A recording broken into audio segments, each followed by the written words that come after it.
Before the Declaration of Independence, before the Articles of Confederation, before the Constitution for the United States, Benjamin Franklin had what was considered, especially at the time, a pretty bold idea to unite the colonies that most people have never heard of, all the way back to 1754, just before attending what's now known as the Albany Congress. He published his famous Join or Die cartoon, symbolizing a call for, a colonial unity. And although the Albany plan that he was so influential in helping create was rejected, Franklin later believed that it could have changed the course of human history. So on today, I want to teach you guys or share with you what I've learned so far about this important piece of forgotten history. But first of all, welcome and thank you for joining me here on the Path to Liberty. My name is Michael Bolden with the 10th Amendment Center, and this is the show for Monday, September 23rd, 2024. And let's kick this off with Tom Hand from Americana Corner, a website I discovered just recently, but I'm finding a lot of interesting stuff there, so I'm going to make sure that's included in the show notes. And Tom points out that since the 1740s, Indians loosely allied with the French had been attacking British settlements, especially in New England and Western New York. These tribes included the Wabanaki Confederacy, and I'm going to apologize for getting a lot of these indigenous names incorrect in this episode. I am not good at it, but I'm going to do my best. And the Algonquins, and were mostly located in present-day southern Canada along the St. Lawrence River. But Tom continues. He points out that meanwhile, the English had allied themselves with the Five Nations, later the Six Nations, of the Iroquois Confederation. There was actually a union that could go back as far as the 13th century in present-day upstate New York. But in the 1750s, the early part of the 1750s, emotions in the area began to pretty much heat up, Tom writes, as English and French interests. This is a truly global war that started at that time. We call it the 7 Years' War, or the French and Indian War, and the American colonial theater of that war. Their interests started to really collide. So the Board of Trade in London, worried that this brewing conflict would adversely affect commerce with the colonies, started to take action.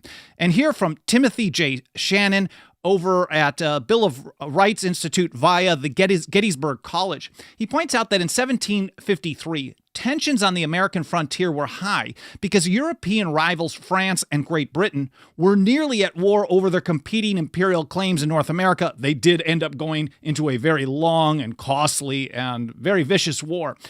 Meanwhile, a group of Mohawk Indians traveled to New York City, where they declared an end to the alliance between the British colonies and Iroquois Nation. So the British are pretty concerned at this point. So he points out, Timothy does, that when the British Crown learned of the Mohawks' complaints about land frauds, and diplomatic neglect, it then ordered colonial governments. This was not from the colonies. It was an order from the British government to convene a meeting in Albany to address these grievances and restore the alliance. James Caldwell over at usconstitution.net points out that in late 1753, the Board of Trade from London wrote to New York Governor James Delancey. The board supervised provincial affairs in America. It was concerned again about these courting of the Iroquois Confederacy, now the Six Nations at this point, because a sixth joined, I think, in 1722. And with the actions of some colonies which were antagonizing the Indians. So they were fearing that the Indians would ally themselves with France. So this is all about geopolitical policy and warfare. And so the board directed Delancey to call a meeting of the colonies and of the Indians. So they invited them to work on a treaty again and to resolve differences and cement ties. There were similar letters sent to the governors of Virginia, Pennsylvania, Maryland, New Hampshire, Massachusetts Bay, which is now, part of it is now Massachusetts, and New Jersey. So each colony was called to send delegates. Several Indian tribes from the Iroquois Confederacy were also invited, and the ultimate goal, really, at least from London, was to enact a treaty to be made in the name of the king rather than several small, possibly conflicting treaties with various colonies. They wanted kind of a unified front in order to deal with the French. Now, Benjamin Franklin He discussed some goals for union even before this. Back in 1751, we know that he had written about it as well. So beyond the stated reasons of this treaty, we know that there was some serious discussion in Albany in 1754 about collaborative efforts, early proposals for colonial union, like a federation of the colonies that some people see as a precursor to steps taken years later by the First and Second Continental Congress. We also see from this proposal precursors to the Articles of Confederation and even the Constitution for the United States. But here's Benjamin Franklin in 1751. I am of opinion that securing the friendship of the Indians is of the greatest consequence to these colonies, and that the surest means of doing it are to regulate the Indian trade, so as to convince them by experience that they may have the best and cheapest goods. So Benjamin Franklin was on board with free trade as a tool of peace all the way back in 1751, and also the fairest dealing from the English. And on top of it, he wanted to unite the several governments so as to form a strength that the Indians may depend on for protection in case of a rupture with the French. He was concerned about this years in advance, or apprehend great danger from if they should break with us. In other words, we need to be strong so they see us as kind of a protection umbrella against this other European power, or they're afraid to mess with us. A good defense is a strong offense in some ways as well, is what Benjamin Franklin is getting at here. He doesn't have really positive remarks. He had a lot of interactions with the Iroquois, especially where he lived and where he had traveled. But he points out, and also in that letter, this was to James Parker, March of 1751, he said a voluntary union entered into the colonies by themselves. He originally suggested in 1751 that the colonies create their own voluntary union on their own without looking to the British for any support or approval. He said it would be preferable to one imposed by Parliament. You'll notice over the next few years he flipped the switch on this, for it would be perhaps not much more difficult to procure and more easy to alter and improve as circumstances should require and experience direct.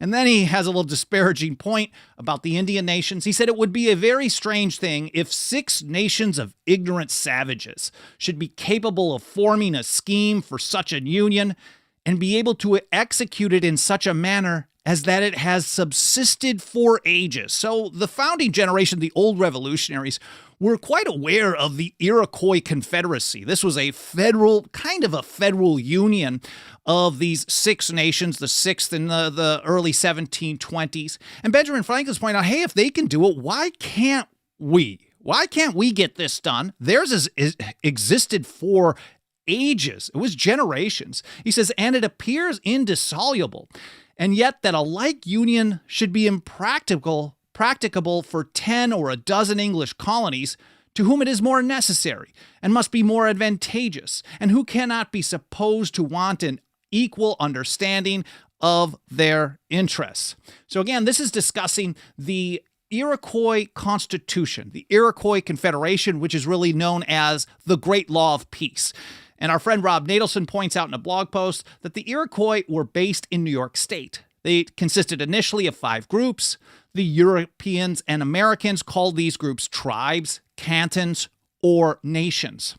The Great Law of Peace, he writes, was the constitution of the Iroquois Confederation, and it may have been adopted as early as the 12th century. We don't really know for sure. It was passed down verbally and on beads, I believe. I'm not sure exactly the tradition there, but as late as the 17th century. In either case, he points out, it was older than the United States.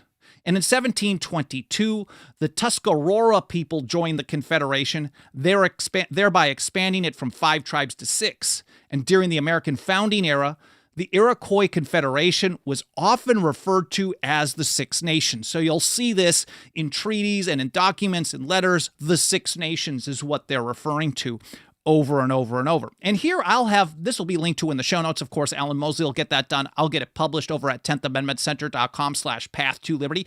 The Constitution of the Iroquois Nations, the Great Law of Peace. It was primarily conceived by a guy known as the Great Peacemaker. I'm going to butcher this name, Decanawida. And then another name that we should all probably be familiar with, Hiawatha. And it was an early system of federalism where each nation maintained their own leadership, but they all agreed that common causes that were pretty much here in their own constitution would be decided in what was called a Grand Council of Chiefs. We'll see that term, a Grand Council, in Benjamin Franklin's proposal on Albany as well. Basically, the goal was to base things on consensus and peace rather than fighting in war. And that's why they call it the Great Law of Peace, because they saw, at least the Iroquois Confederacy, recognized that having united states, united nations, only united for certain limited purposes was the way you keep peace. When you have, and that's the whole point about the Constitution for the United States, and I know some people will make the claim that it was influenced by the Iroquois. I don't really think so because, well, whatever. That's a side discussion. I think the important point is that the founding generation also recognized this same truth. When you have a wide range of economic, political, and social and religious viewpoints, all living together, the only way to have a peaceful situation is if they're connected by very loose interests, very specific things, and all the most important things are decided close to home in their own nations or their own states. So peace, consensus and peace in the Great Law of Peace rather than fighting and war. And in 1744, a little bit more on this history, a guy named Canasatego. He was a spokesman for the Iroquois Confederacy at that time, and he was at a meeting to negotiate what was called, well, now called the Great Treaty of 1744 about western lands in Virginia. And he ended the meeting with this advice. Check this out. We have one thing further to say, and that is we heartily recommend union and a good agreement between you, our brethren. Never disagree, but preserve a strict friendship for one another, and thereby you, as well as we, will become stronger. So here, Canasatego, the Iroquois Confederacy, is working to develop a treaty with the colonies in 1744, and they're saying, hey, you guys should really have some form of a union. We've done it for generations. And he continues, he says, our wise forefathers established union and amity between the 5 nations. This has made us formidable. This has given us great weight and authority with our neighboring nations.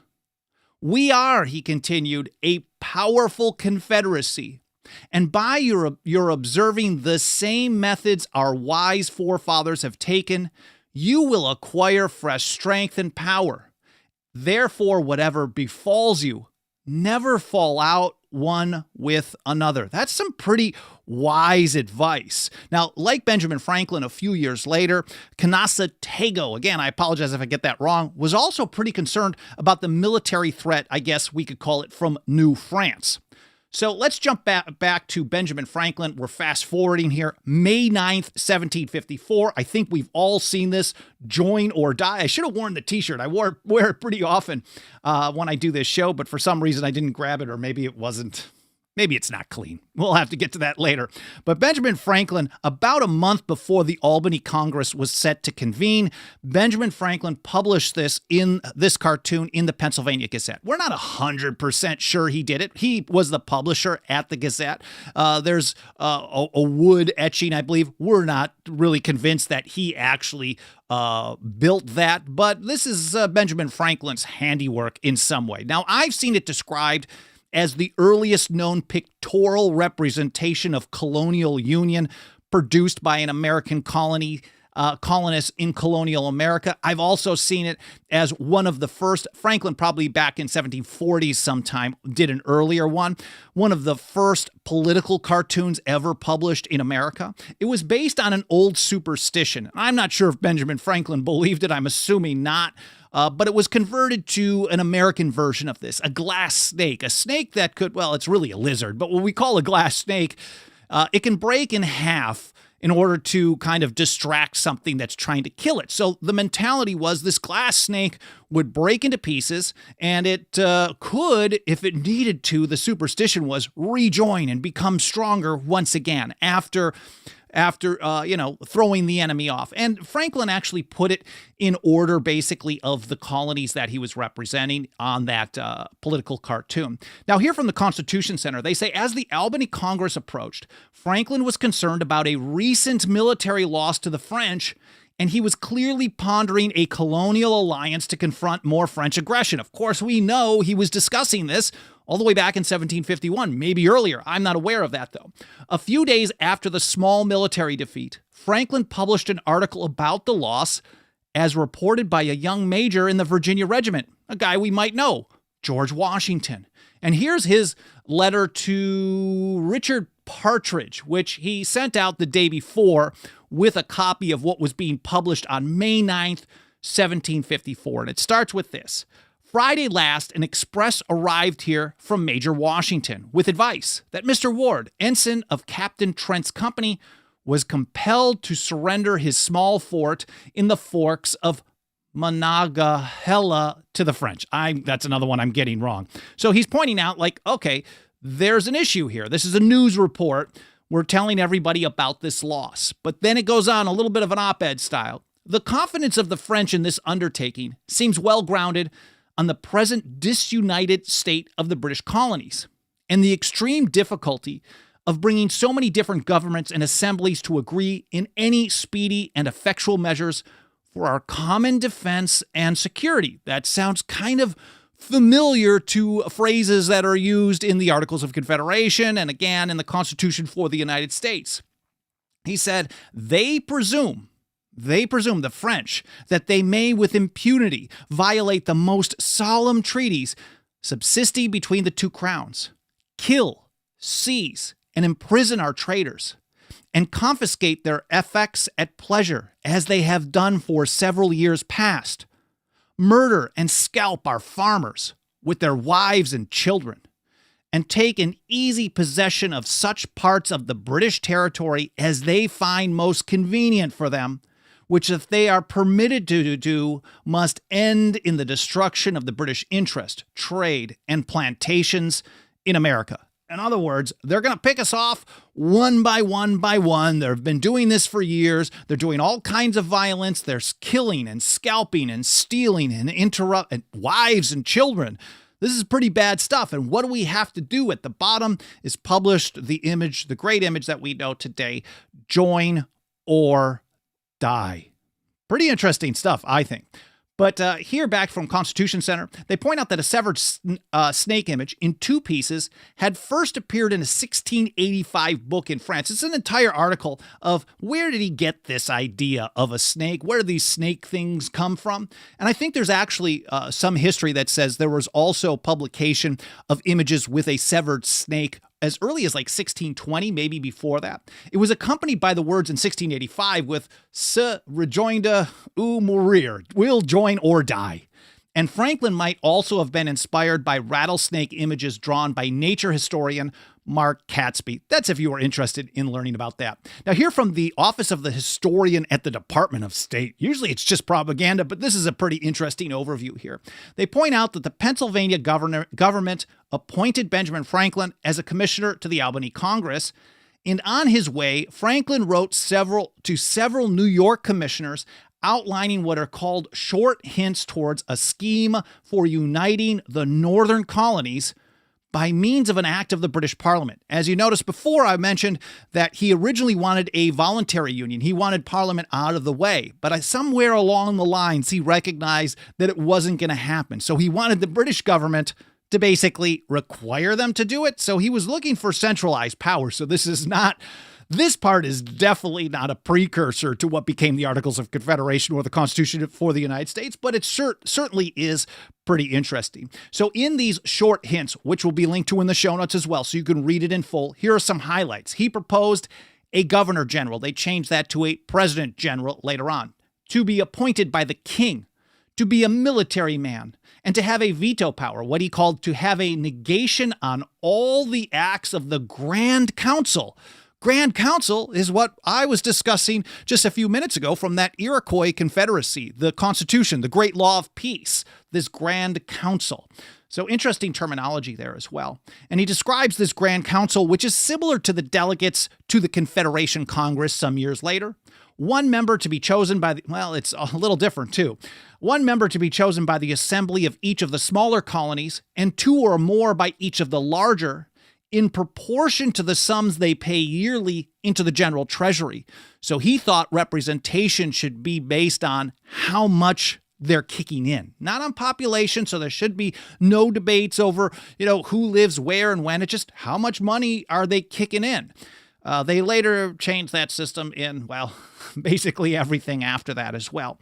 So this actually went to a committee. And here from the National Archives, they point out that the first 4 days of the Albany Congress were devoted to organization and to consideration of matters relating to the forthcoming conference with the Six Nations. There were some of the Six Nations representatives there, so they were mostly just having small conferences. But on Monday, June 24th, however, a motion was passed unanimously, quote, that the commissioners deliver their opinion whether a union of all the colonies is not at present absolutely necessary for their security and defense. So even though the Board of Trade in London was basically saying, we want you to work on negotiating a treaty, get things back to normal with the Mohawk tribe, with the Iroquois Confederation, the Six Nations, the committee at the Albany Congress went almost right off the bat pretty early on saying, hey, we should actually, have a committee to discuss whether or not we need a union, a more detailed union for our common defense and security. Now, as they went through that process, Franklin was on that, Thomas Hutchinson, a few others were on that committee. They primarily considered Franklin's short hints, which he sent to this guy Alexander on June 8th. And you can compare it, the National Archives point out, with the committee's short hints, makes it clear that the committee paper is basically an elaboration and development of Franklin's. Franklin's was very called short hints for a reason. It was basically an outline, and they expanded on it. A few important differences they point out can be observed immediately. For example, Franklin's proposal is a very brief outline. Parts are not even developed into full sentences. The committee paper, while still an outline, is substantially longer. And then the committee presented its plan a few days later, June 28th, 1754. It was debated a bunch of times. I think it was 8 or 9 times. We don't have a lot of detailed minutes from that point, but it was approved. And Franklin later said, I think unanimously. So it's not 100% certain it was unanimous, but from my understanding, that's the way it's always covered. Unanimously approved on July 10th, 1754. And here's how it starts. Plan of a proposed union of the several colonies of Massachusetts Bay, New Hampshire, Connecticut, Rhode Island, New York, New Jerseys, Pennsylvania, Maryland, Virginia, North Carolina, and South Carolina. No Georgia in this one. Sorry, Georgia, we love you here today. For their mutual defense and security, and for extending the British settlements in North America. That humble application in paragraph 2 may be made for an act of Parliament of Great Britain. So their goal was to get Parliament to require the colonies to unite. Going for centralized power to force their way was rejected, but we'll get to that in a moment as well. By virtue of which one general government may be formed in America, including all the said colonies, within and under which government each colony may retain its present constitution, except in the particulars wherein a change may be directed by the said act, as hereafter follows. So some of the plan's features, we know they foreshadowed things that are in the Articles of Confederation. Some of them foreshadowed things that are in the Constitution for the United States, and some of them actually foreshadowed a little of both. And I think there are 6 main features from this Albany plan from Benjamin Franklin and others. For example, a Grand Council, as Rob Nadelson covers. It was unicameral as just one part of the legislature, not split between the House and Senate. It was just one, as it was under the Articles, but weighted in representation by state as under the Constitution. The Grand Council would be elected by colonial legislatures for 3-year terms, as Congress was under the Articles. So they were more like representatives, delegates from the colonies in this Grand Council. It was to choose its own speaker, as Congress did later under both systems. And as under the Constitution, there was going to be an independent unitary executive. I think that might be a little more expansive than what we would want to discuss, but an independent executive. He was called the President General, but he was appointed by the Crown rather than elected. And then three other main points. As under the Constitution, the President General, it was not... The president was going to be a military man, but President General meant he had general authority to do these general things. But he could veto bills passed by the Crown Council. However, the veto had no override at all. There was no subject to override whatsoever. The executive and legislature were to enjoy only enumerated powers, as Congress did under the Articles of Confederation, and as the federal government was supposed to receive under the Constitution for the United States. And the President General was to make treaties, as the president was to do so under the Constitution. I should point out that we're going to link to all these original source documents plus these various articles that I mentioned. I've got another episode or two to cover in this episode as well. Alan Mosley gets that organized. A couple of hours after the live stream is done, I will get it published over at 10thamendmentcenter.com/path to liberty. I'm just scratching the surface on this one, so I do hope that it encourages you to read and learn more in context on your own time. And while I'm here, I want to take a quick moment to say hello to everyone out in the live chat. Of course, we live stream on all the mainstream platforms like X and YouTube and Facebook and LinkedIn. We also live stream at rumble.com and odyssey.com. So we're all over the place. We also archive the show at various video platforms. And of course, the audio only edition, the podcast edition, is everywhere we can put it possibly. If we're missing from a place that you want to see us, make sure to let us know, whether it's by a comment or email us at team@10thamendmentcenter.com. But while I'm here, let's say a quick hello over to Raj and Dan over on Facebook, Kirk and 12-Pack and Brewster and Mevenstein, Howard Clegg, Floyd Looney. George Washington is a great screen name. So is Jug and Not So Fast, Steve D, and a few others. Again, I appreciate you being here. Whether this is your first episode or you've been here for every single one since day one. And to be honest with you, I probably have not been mentally here for every episode that I've done, but I do my very best. But let's get back to this. We're talking about this Albany Plan of Union. I just highlighted 6 main areas where it was a precursor to either the Articles of Confederation or the Constitution for the United States, or in some areas, a little bit of both. And even John Adams recognized this. This is a letter to Thomas Jefferson, November 10th, 1787. If we think of what we call Constitution Day today, the last day of the Philadelphia Convention, September 17, 1787, we know that they're discussing the proposed Constitution here. Elbridge Gerry had sent it off to John Adams. I'm sure Jefferson had gotten a copy from someone, probably Madison at this point, a couple of times. And here's how John Adams, when he looks at it, he says, "They have adopted the idea of the Congress at Albany in 1754 of a president to nominate officers and a council to consent." So he's already recognizing, this is like one of the first thing that he points out, is that the structure of what they did was adopting, basically, I call it Benjamin Franklin's proposal. I know some really hardcore historians are going to tell me, well, you can't prove that it was Franklin. It was possibly, there's a New England version, there's a Thomas Hutchinson, we don't know, but we'll just call it Franklin for the sake of this episode.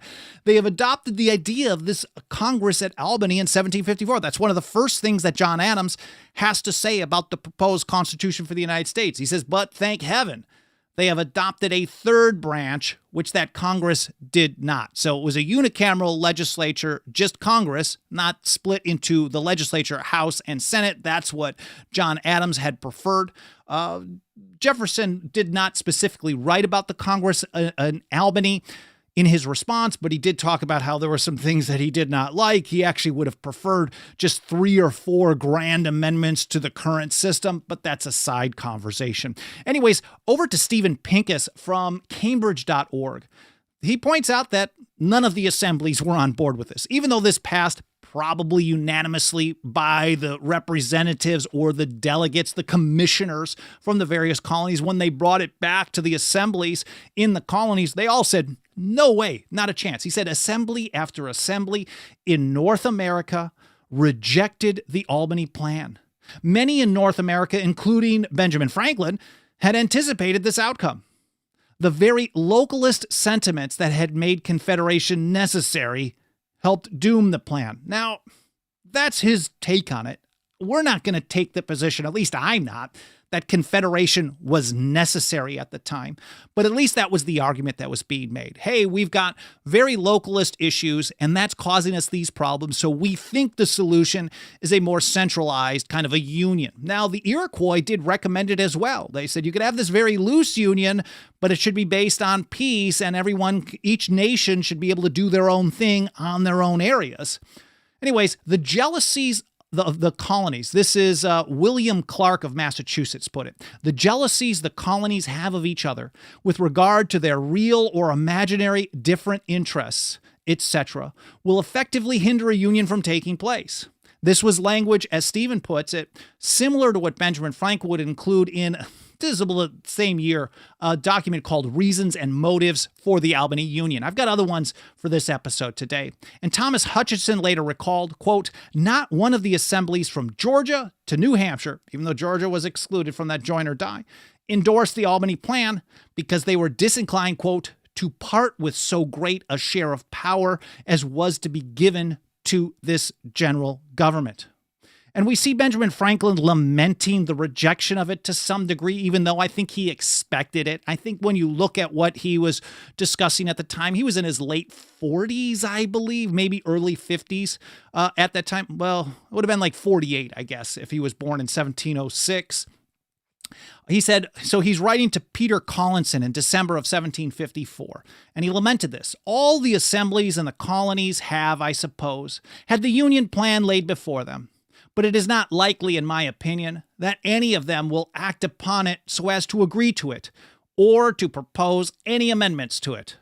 So he's like, they're not even going to suggest changes. They're just flat out rejecting the idea of union here in 1754. But everybody cries, he says, a union is absolutely necessary. But when they come to the manner and form of the union, their weak noddles are presently distracted. So I thought that was kind of funny. He always had a way with words, of course. He said, so if there ever be a union, it must be formed at home by the ministry and parliament. I doubt not, but they will make a good one, and I wish it may be done this winter. Franklin certainly had an inclination towards top-down, force your way when needed, especially earlier on. Of course, everyone had that mentality. That's what they grew up under. Certainly, there was a shift over the years to come. But he specifically said, like, look, in 1751, I want a voluntary union. That's the way to make it happen. And then within 3 years, maybe in his conversations, he's getting a lot of rejections on this idea. And so then his view changed. Well, we got to force it on everybody. Now, also in December of 1754, he wrote a letter to the governor, William Shirley. And he said, I am of opinion, he still seemed positive, he kept pushing for things, that such a union would be very acceptable to the colonies, provided they had a reasonable number of representatives allowed them, and that all the old, this is a big part of it, all the old acts of Parliament restraining the trade or cramping the manufactures of the colonies be at the same time repealed, and the British subjects on this side of the water put in those respects on the same footing with those in Great Britain. So he's recognizing as early as December 1754 that 100 plus years, like since 1651, 100 years of what they call the Navigation Acts, mercantilist policies needed to all go. I covered all those policies, well, not all of them, but a lot of them in much more detail in an episode just this August, Mercantilism Before the Tea Party, Forgotten Grievance of the Revolution. That will be included in the show notes if you haven't checked it out yet, or if you want to look at it and watch or listen one more time. Now back to Stephen. He said the commissioners at Albany, of course, had always proposed that their plan be implemented by parliamentary act. They well understood that parliamentary legislation would lead to acquiescence by colonial assemblies. Not necessarily. In the years to follow, we saw that parliamentary legislation led to more and more resistance. And every time they tried to push something, they got more and more resistance. So I think this analysis might be wrong, but that was the goal. This is what they believed would happen. They thought it would lead to acquiescence by colonial assemblies in a way that proposals initiated in the colonies could not. Now, just one example. There are many of them. Here's one example of someone pretty much detesting the plan. This is William Clark to Benjamin Franklin in February of 1755, talking about this Albany Congress, this Albany Plan of Union. You and the rest of the commissioners at Albany have shown yourselves by the projected plan for a union to be arrogant, errant blockheads, and at the same time to have set up a scheme for destroying the liberties and privileges of every British subject upon the continent. So this idea of a union, to some at least according to William Clark here in Boston, saying you guys are errant blockheads, and this type of union is going to destroy the liberties and privileges of every person living here. He said, but this, so thinly disguised and covered that the meanest creature in the world could see through it in an instant. So not a big fan. There were a lot of people that had this type of a view that you guys are really, really way off base here, and there's no way we're going to approve something like this. And back to Stephen one more time, he says, the fate of the Albany Plan, Franklin recalled, was singular. The assemblies, Franklin wrote, did not adopt it, as they all thought there was too much prerogative, so too much power, too much deference to centralized power.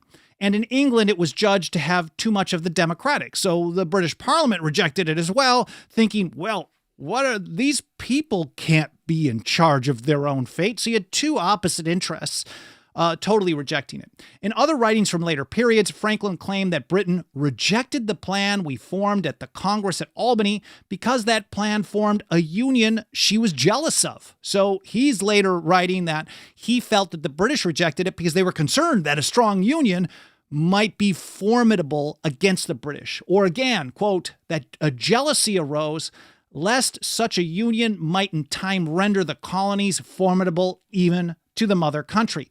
And maybe this is kind of hindsight is 2020. I'm not certain, but that's how Franklin described it later on. Now, going a little bit further, many people discussed this over the years to follow. Here again is Benjamin Franklin in July of 1775, pointing out, think of July 21st, 1775. This is just 3 months after the shot heard around the world. The olive branch petition had been sent off. They had been doing all kinds of stuff throughout 1774 to try to get the British to stop what they were doing. The fighting was really picking up at this point. And he's saying, like, look, we've made all these efforts. And he said, let it be remembered, however, that she rejected the plan we formed in the Congress at Albany in 1754 for our own defense by a union of the colonies, a union she was jealous of, and therefore chose to send her own forces. Otherwise, her aid to protect us was not wanted. So he's saying as early, all these things that you told us you need to do for us, you need to send your troops, you have to tax us internally to pay for them. All this stuff could have been avoided if you just let us deal with our own stuff on our own terms in our own area. And so he's lamenting this again in 1775. James Madison wrote about it to John Adams in August of 1818, amongst a few other times as well. And he points out that our forefathers brought with them the germ of independence in the principle of self-taxation. Circumstances unfolded and perfected it. Madison pointed out that the first occasion which aroused this principle, which, if I can trust my recollection, the projected union at Albany in 1754. So the father of the Constitution considered this a very important piece of history as well, and he discussed it as well again in December of 1835, very late in life, talking about the origins of the Constitution, or the Constitutional Convention. The Philadelphia Convention is the correct term.